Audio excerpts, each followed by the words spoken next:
gibasura o giveto ni Presidente Ferdinand Marcos Jr. ang House Bill 10554 nga naghatag og pagtugot sa Davao Light and Power Company nga palapdan ang iyang franchise area didto sa Tagum City, Island Garden City of Samal ug mga lungsod sama sa Talaingod, San Isidro, Asuncion, Kapalong ug New Corelia, mga lungsod sa Davao del Norte nga nagakuha og supply sa kuryente sa North Davao Electric Cooperative con Nordeco.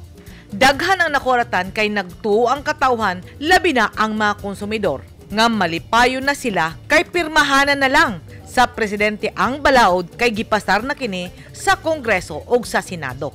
Mipasar ang House Bill 10554 tungod sa petisyon sa mga mayor, gobernador ug katawhan sa Davao del Norte nga gusto nang mobalhin sa Davao Light apan gibasura kini ni Presidente Marcos.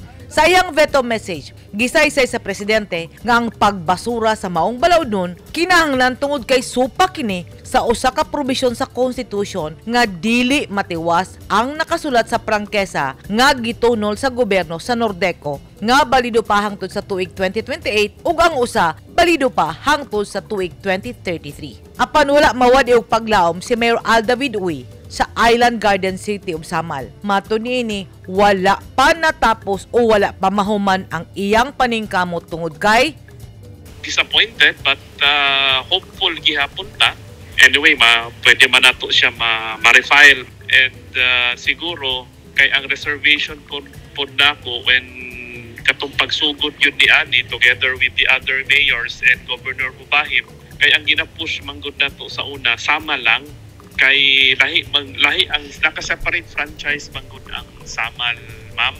So it's easier and kung ma-detach ang Samal dili mabutang sa alanganin ang franchise sa Nordeco. Kay sa mga interpellation manggod sa House o sa Senate, ang argument manggod dito kung mawala ang Davao del Norte which naadiha ang kadaghanan yun sa mga customers sa Nordeco, mabutang sa alanganin ang mabili na lang na service area which is ang Davao de Oro. Plano karon sa mayor nga ipasa ka og balik ang ilang petisyon apan kini alang na lang sa isla sa Samal kay sila ang labing naapektuhan sa siga palo nga supply sa kuryente nga gikan sa Nordeco.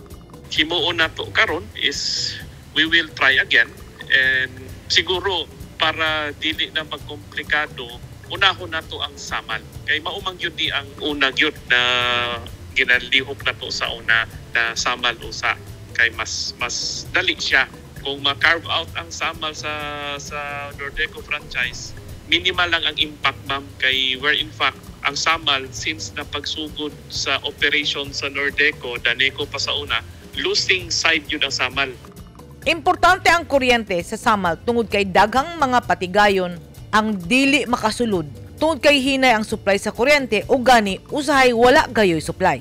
Sa akong pagkikinabi sa usa ka opisyal sa Davao Light and Power Company, iyang gibutyag nga andam kanunay ang Davao Light motabang sa isla sa Samal. Realidad sa Samal Island nga walay kuryente, walay supply sa tubig kung walay kuryente. Nang hinaot si Mayor Uy nga unta, tagaan og konsiderasyon sa Kongreso ug sa Senado ang ilang petisyon sa panahon nga ila kining ipasaka og balik. Edith Kadoayan, News 10 Philippines. Stay safe!